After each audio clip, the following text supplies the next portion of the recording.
안녕하세요. 저는 서초구에 사는 50대 중후반에 접어든 여자입니다. 제가 여기에 글을 쓰게 된 이유는 저희 딸이 어이없는 이유로 파혼을 당했기 때문인데요. 원래 결혼이라는 것은 당사자 둘이 서로 좋으면 그만 아니었나요? 아직도 집안 배경이라는 것이 중요한 세대인가요? 집안 배경 때문에 결혼 반대한다는 것은 다 옛날 말인 줄만 알았어요. 저는 나름대로 세상이 많이 변했다고 생각했었는데 변하려면 아직도 한참 멀었나 봅니다. 저희 집안은 남들이 봤을 땐 되게 평범하고 그닥 부유해 보이진 않아요. 남편과 저는 친구 따라 있는 돈 없는 돈 털어서 부동산에 투자를 하게 되었는데 그게 대박이 터져서 수많은 돈이 저희 손에 쥐어진 거예요. 그 뒤로 저희는 약간의 돈으로 주식을 하기 시작했고 정말 운이 좋았던 건지 주식으로도 꽤나 많은 돈을 벌어들일 수 있었어요. 저희 가족은 많은 돈을 가지게 되었다고 해도 초심을 잃지 말자는 생각을 항상 하고 있었어요. 남편은 돈 생겼으니 괜히 사업하겠다는 헛된 생각을 하지 않았고 다니던 직장을 꾸준히 계속 다녔어요. 저는 원래 하고 있던 프레시, 그러니까 흔히 알고 있는 야쿠르트 아줌마를 계속해왔습니다. 집도 이사가지 않고 옛날부터 살던 주택에서 지금까지 살고 있어요. 그리고 이제 사회초년생인 딸은 제가 들고 있던 건물 1층에서 카페를 하나 차렸죠. 카페에서 일하면서 매일 커피를 사가는 남자와 연애를 시작했다고 하더라고요. 예비 사위는 바로 옆 건물에서 일하고 있는 멀끔한 청년이었어요. 딸은 결혼하겠다고 예비 사위를 집에 데리고 온 적이 있었는데 서글서글한 게 마음에 들었어요. 저는 평소 제 건물을 직접 청소하는 것을 좋아했어요. 괜히 돈 주고 청소하는 사람 고용했다가 제 마음에 들지 않아서 그냥 제가 하기로 마음먹은 것이죠. 예비 사위는 그런 저를 몇 번 본 적이 있다면서 아는 척을 하더라고요. 어머님께서 항상 지희 가게 건물 청소하시는 거 봤어요. 어쩜 그렇게 부지런하세요? 젊은 저도 어머니처럼 부지런히 움직이고 싶은데 마음처럼 쉽게 안 되던데. 내가 뭘, 별거 아니야. 그냥 가만히 있긴 뭐해서 사부작거리는 거지. 내가 좋아서 하는 거라 그렇게 힘든지도 모르겠어. 아침 일찍부터 야구르트 방문 판매에 이렇게 건물 청소까지 하시잖아요. 그 나이에 그렇게 움직이기 쉽지 않으실 텐데 저희 엄마도 집에만 계시거든요. 어머님은 진짜 대단하세요. 에이, 아니야. 나한테 지금 잘 보이려고 일부러 계속 이러는 거지? 안 그래도 돼. 그러지 마. 나 진짜 너무 부끄러워. 부끄럽다고 그만하라고 하긴 했지만 저를 치켜 세워주는 예비 사이가 싫지는 않았어요. 아무리 빈말이라도 요즘 친구들은 저렇게 말을 잘 못하잖아요. 제게 노력하려는 게 보여서 예비 사위의 첫인상은 아주 좋았습니다. 저희 남편도 아무 말 안 했지만 예비 사위를 마음에 들어하는 것 같았어요. 그렇게 저희 딸도 예비 사위 집에 인사드리러 갔다 와서 상견례를 하기로 했습니다. 딸의 시부모님이 되실 분들도 예비 사위 못지않게 성격이 좋아 보이셨어요. 두 분께서 되게 인자한 미소로 저희를 반기고 계시더라고요. 첫인상이 너무 좋아서 저랑 가족이라면 우리 딸을 믿고 맡겨도 되겠다는 생각을 하고 있었어요. 하지만 말하면 말할수록 어딘가 이상한 느낌이 들더라고요. 우리 아들에게 사돈에 대해서 많이 들었습니다. 사돈 어른께서 자동차 관련해서 일을 하고 계신다던데 자금이 많이 들어가겠어요. 저희 회사가 아무래도 큰 편이라 자금이 많이 들어가긴 하겠죠. 저도 정확히 얼마나 들어가는지는 모르겠네요. 근데 왜 물어보시는 건지. 아니에요. 그냥 한번 여쭤본 말이었어요. 보통 자금을 여유분까지 넣어놓고 계신가 봐요. 정확한 금액을 모르시는 걸 보니. 네. 아무리 일 잘하는 사람이라도 실수할 때가 있잖아요. 결제일을 착각할 수도 있는 거고. 그것 때문에 회사가 망할 수도 있으니 여유 자금을 미리 넣어놓는 편이더라고요. 그렇군요. 회사가 제법 체계적이네요. 결제일 착각해서 망할 일은 없겠어요. 제가 초면에 질문이 너무 많았던 것 같네요. 얼른 식사하시죠. 예비 안사돈이 계속 남편한테 저희가 엄청난 사업을 한다는 것처럼 이야기하는데 저는 그냥 제가 잘못 알아들은 건가 싶어서 깊게 생각하지 않고 그냥 넘어갔어요. 그렇게 결혼 날짜까지 잡고 상견례를 무사히 잘 끝내고 집으로 돌아왔어요. 집으로 돌아오는 순간부터 결혼 준비로 바쁘게 움직여야겠더라고요. 예비 사위가 빨리 결혼하고 싶다고 하는 바람에 조금 촉박하게 날짜를 잡은 터라 저는 딸과 급하게 혼수랑 웨딩드레스를 보러 다녔어요. 금방 끝날 줄 알았는데 생각보다 준비할 게 너무 많더라고요. 그래도 저희 딸이 시집가서 밉보이면 안 되니까 없는 시간까지 쪼개서 뛰어다녔습니다. 그런데 결혼 일주일 남겨두고 딸이 울면서 집으로 돌아왔더라고요. 왜 그러냐고 무슨 일 있냐고 물어보니 예비 사위가 헤어지자고 했다는 겁니다. 갑자기 예비 사돈이 딸과의 결혼을 반대했다는 거예요. 저와 남편은 마른 하늘에 날벼락 맞은 것도 아니고 하루아침에 파혼을 당하니 당황스러웠어요. 이유라도 알고 싶었는데 아무리 물어봐도 딸은 입을 꼭 다물더라고요. 제가 말할 때까지 자신을 놓아주지 않을 것 같으니 겨우 입을 열었어요. 오빠가 나랑 결혼하고 싶어서 우리 집안이 사업하는 집안이라고 거짓말을 했대. 아빠 지금 다니고 있는 회사 아빠 거라고, 아빠가 사장이라고. 뭐? 이게 무슨 안서방이 진짜 생각이 있는 거야 없는 거야? 아니 어쩌자고 어른들한테 강크게 그런 거짓말을 한 거야?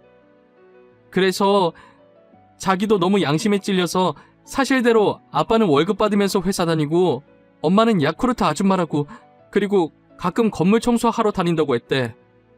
어쩐지 안싸돈이 그이한테 자금이 어쩌고 체계적 어쩌고 하더니 우리가 사업하는 줄 알고 지방 배경 보고 결혼 허락한 거였네.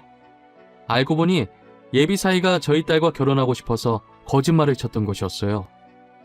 그리고는 예비 사돈이 딸한테 전화해서 하마터면 사기 결혼할 뻔했다면서 화를 내려다가 자기 아들이 결혼하고 싶어서 거짓말 친 것이니 그냥 넘어가겠다고 했다는 거예요. 거짓말 친 건 자기 아들인데 왜 저희 딸한테 그냥 넘어가겠다면서 으름장을 놓는 건지 모르겠더라고요. 그러면서 결혼은 없던 일로 하자고 했다더라고요. 저는 아무리 이해를 하려고 해도 이해를 할 수가 없었어요. 둘이 좋아서 결혼하겠다는데 도대체 둘 결혼에 저희 직업이 왜 중요한 건지 모르겠어요. 결혼하면 부부끼리 알아서 먹고 사는 거지 제 직업으로 먹고 사는 게 아니잖아요. 저는 파혼하는 이유가 납득이 안 갔지만 오히려 잘 됐다고 결혼하기 전에 본성을 드러내서 다행이라면서 울고 있는 딸에게 괜찮다면서 다독여줬어요. 딸은 처음에 예비시댁이 그런 얘기를 했을 때 단지 남자친구와 헤어져야 한다는 사실 하나만으로 슬퍼서 눈물이 났었는데 곱씹어보니 저희를 거짓 취급한 것 같다면서 너무 화가 난다더라고요. 그리고 갑자기 폰을 들더니 어디론가 전화하기 시작했어요. 오빠, 부모님 진짜 너무한 거 아니야? 어떻게 돈으로 사람을 평가할 수가 있어?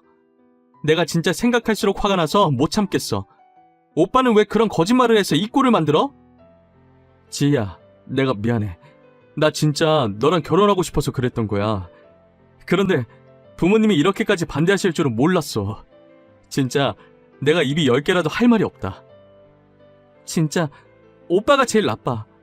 우리가 거지도 아닌데 왜 이런 취급을 받아야 하는데? 아빠가 회사 다니는 게 뭐, 엄마가 야구르트 아줌마인 게 뭐, 그게 그렇게 나쁜 직업이야? 나쁜 직업은 아니지. 그런데 우리 엄마 입장에선 좀 그랬나 봐. 내가 엄마 대신 이렇게 사과할게. 그러니까 화 풀어, 어? 내가 다시 잘 설득해 볼게. 됐어. 설득하지 마. 나도 결혼 안 할 거야.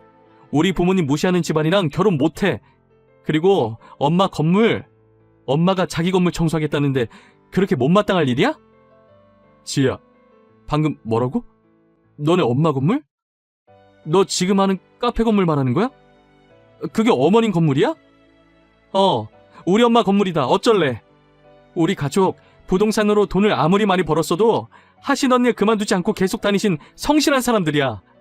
이렇게 욕먹으실 분들 아니라고. 지희야, 잠시만 좀 흥분을 가라앉혀봐. 내가 나중에 다시 전화할 테니까 조금만 기다려. 알겠지? 딸은 저희가 아무 잘못 없이 무시당한 게 화난 나머지 그 건물이 제 건물이라고 했다더라고요. 예비 사위는 그 소리를 듣고 조금만 기다리려고 하고 끊더니 곧바로 예비 안사돈한테 전화가 왔다고 해요. 지희야, 우리가 뭔가 잘못 알고 너에게 실수를 한 것 같구나. 정말 미안하다. 우리 아들과 예정대로 결혼식 올리고 우리가 실수했던 것은 잊어다오. 실수요? 지금 실수라고 하셨어요? 무심코 던진 돌에 개구리 맞아 죽는다는 말 모르세요? 어머님, 저희 가족이 지금 그 개구리예요. 어머님께서 던진 돌에 저희가 맞아 죽었다고요. 말을 또 왜 그렇게 삐딱하게 하는 거야? 내가 오해했다고 미안하다고 하잖니. 우리 아들이랑도 예정대로 결혼하라고 했는데 왜 이렇게 화가 난 거야? 아까는 결혼 반대라면서 사기 결혼이라고 그렇게 저한테 난리치시더니 왜요? 그 건물이 저희 엄마 건물이라고 하니까 결혼시키고 싶은 마음이 생기셨나 봐요? 그런 게 아니야. 내 말 좀 들어줘. 진이야. 우린 정말 오해하고 홧김에 그런 말 한 거야. 정말 별 뜻은 없었어. 우리가 제대로 알아봤어야 했는데 미안하구나. 됐어요. 마음에도 없는 사과 그만하세요. 이젠 제가 결혼할 마음이 없어요. 그럼 이만 끊겠습니다. 다시는 연락하지 마세요. 딸은 단호하게 한치의 흔들림도 없이 결혼하지 않겠다고 딱 잘라서 말하고 끊더라고요. 예비 안사도는 딸과 통화 이후로 과일 바구니를 들고 저희 집에 찾아와서 죄송하다고 고개를 숙이더라고요. 여기까지는 어쩐 일이세요? 딸이 이미 이야기 다 끝낸 걸로 아는데요. 저희에게 더 하실 말씀이라도 남아있는 건가요? 죄송합니다. 저희가 실례를 했네요. 이제껏 저희가 했던 말들은 잊어주세요. 저희 아이들 결혼도 얼마 남지 않았잖아요. 오해는 풀어야죠. 오해는 무슨 오해요? 일방적으로 화내셔놓고 무슨 오해요? 그리고 결혼은 이미 안 하기로 결정한 것 아니었나요? 저희 혼수랑 드레스 다 취소했는데요. 취소하셨다니요? 사돈까지 정말 왜 그러세요? 저희가 이렇게 고개 숙여 사과하잖아요. 아이들이야 아직 어려서 홧김에 파혼하겠다고 한다지만 어른인 저희는 이 일을 풀어야 하지 않겠어요? 저도 생각이 성숙하지 못한지라 전혀 풀고 싶지 않네요. 귀한 걸음하셨는데 죄송합니다. 조심히 가세요. 그리고 들고 오신 과일은 대게 도로 가져가셔서 가족들이랑 많이 드세요. 저는 더 이상 예비 안사돈의 말을 듣지 않고 대문을 닫아버렸어요. 그 뒤로 예비 사이가 딸한테 전화하고 문자하고 난리를 치길래 딸은 니네 부모한테 그렇게 살지 말라고 전화하면서 답장을 보내고 폰 번호를 바꿔버렸어요.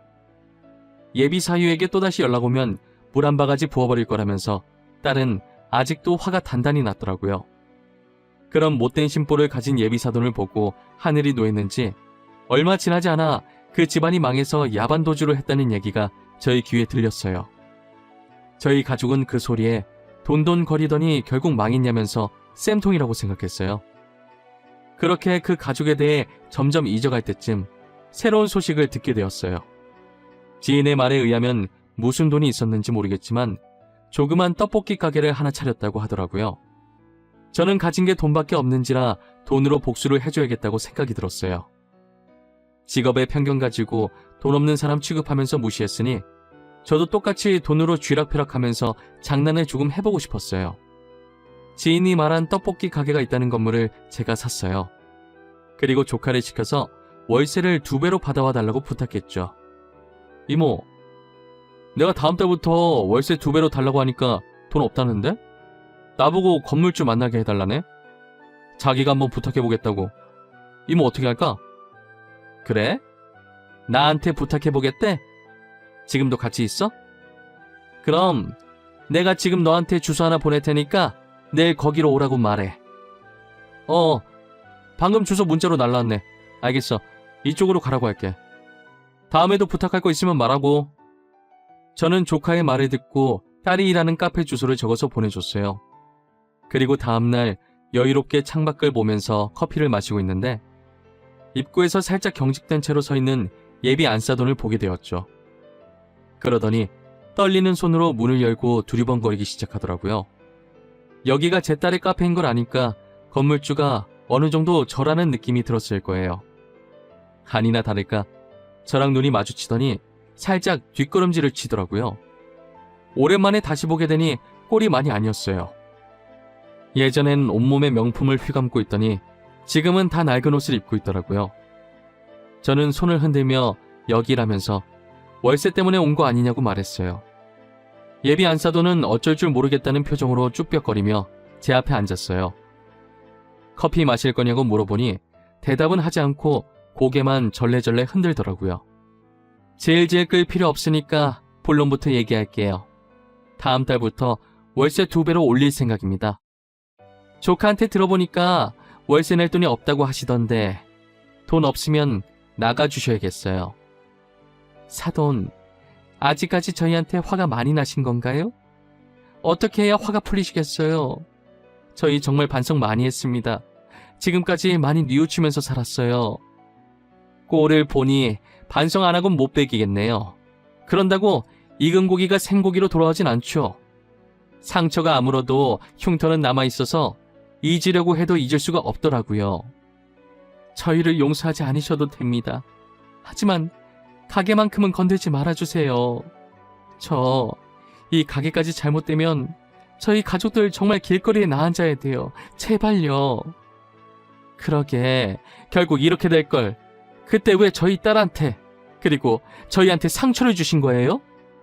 저희가 뭘 그렇게 잘못했다고 어린아이에게 상처 주면서까지 매정하게 구셨냔 말입니다. 정말 잘못했어요. 저희도 그땐 부유함이 영원히 계속될 줄만 알았어요. 너무 어리석었던 거 잘 압니다. 저도 지금 후회하고 있어요. 이미 늦었어요. 저는 용서해줄 생각이 전혀 없거든요. 돈 없으면 다음 달부터 당장 가게 빼세요. 이만 가볼게요. 저는 예비 안사돈에게 모질게 얘기하고 카페를 나왔습니다. 제가 나가고 난 후는 어떻게 됐는지 몰랐었는데 예비 안사돈이 카운터로 가서 음료를 만들고 있던 딸한테 무릎을 꿇고 빌었다고 하더라고요. 딸은 본 척도 하지 않고 만들고 있던 음료를 마저 만들었다고 합니다. 쪽팔린지도 모르는지 계속 그렇게 무릎 꿇고 있길래 딸은 이제 일어나라면서 하루 종일 자기 앞에 이러고 있어봤자 자신은 제 마음을 돌릴 힘이 없다고 말했다고 하더라고요. 결국 예비 안사돈은 아무것도 해결하지 못한 채 돌아갔고 얼마 후 가게를 뺐어요. 그 뒤로는 그 집안 소식을 들을 수가 없었어요. 아무도 모르는 곳으로 자취를 감췄다고 하더라고요. 모든 잘못은 부메랑처럼 자기 자신에게 돌아온다는 말 한 번쯤은 해보신 적 있으시잖아요. 저 말처럼 어떤 잘못을 하면 자신한테는 그 잘못의 2배로 돌아오는 것 같아요. 사람은 살면서 누구나 실수를 할 수는 있습니다. 오히려 실수를 한 번도 안 해본 사람 찾는 게 더 어려울 거예요. 하지만 본인의 검은 속내를 드러내고 남에게 상처 준 후 나중에 그것을 실수라고 포장하지 마세요. 그것은 실수가 아니라 본인의 본래 인성이 그런 거예요. 검은 속내를 가지고 있다고 해서 무조건 본래 인성이 잘못됐다는 게 아니라 그걸 참지 못하고 남에게 상처 주면서까지 분출해내는 게 잘못이라는 거예요. 여러분들도 어떤 말을 할 때든 2번이고 3번이고 생각을 하신 후에 이 말이 세상 밖으로 나와도 누군가 다치지 않겠다 싶으실 때 내뱉으셨으면 좋겠네요. 제 이야기는 여기까지입니다. 지금까지 저희 이야기를 들어주신 모든 분들 새해에도 늘 건강하시고 감기 조심하시고 하고 싶으셨던 일들이 있으시다면 모두 성공하는 한 해 되셨으면 합니다. 감사합니다.